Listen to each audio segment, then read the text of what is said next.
TAFEs, universities, and RTOs using Canvas have just been given a very uncomfortable reminder, and it sucks because they chose a well-known platform, a trusted vendor, and probably assumed their system was secure enough.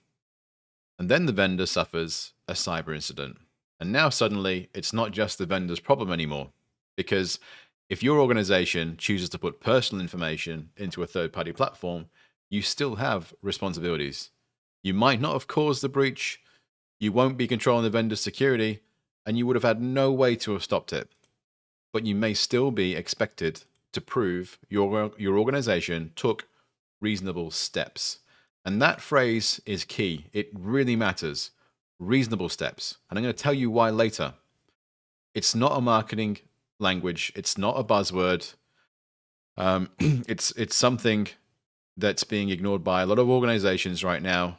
And it is the wording being used in Australian privacy law. Most people are missing that with the Canvas situation. The lesson is not never use third-party software, because that's impossible. I'm using third-party software right now to record this video. Everyone uses third-party software. The lesson is when you choose to use a third-party platform that's going to hold personal information, you need evidence that the decision was reasonable. Not perfect, not breach-proof, reasonable. Did you assess the vendor? Did you record what data was going into the platform? Did you know whether student information, staff information, messages, IDs, or other personal information is being stored? Did you track the system in an asset register? Did you track the supplier in a vendor register? Did you review the risk in a risk register? Did the management have oversight?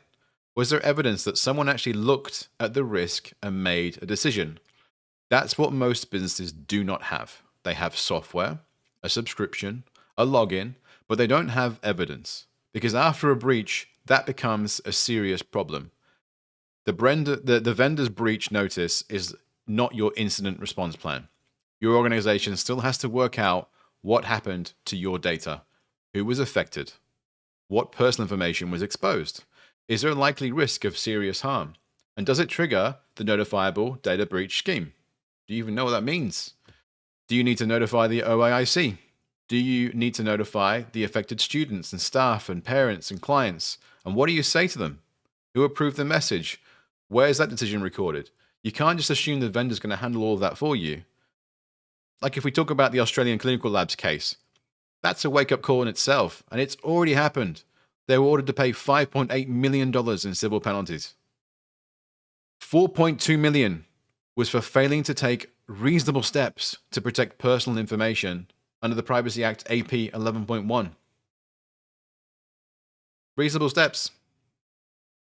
That's the majority of the fine. Reasonable steps. And time again, most businesses I ask about reasonable steps, they have no idea what I'm talking about. They don't even understand it. The biggest part of the penalty was not you got breached. It was you failed to take reasonable steps.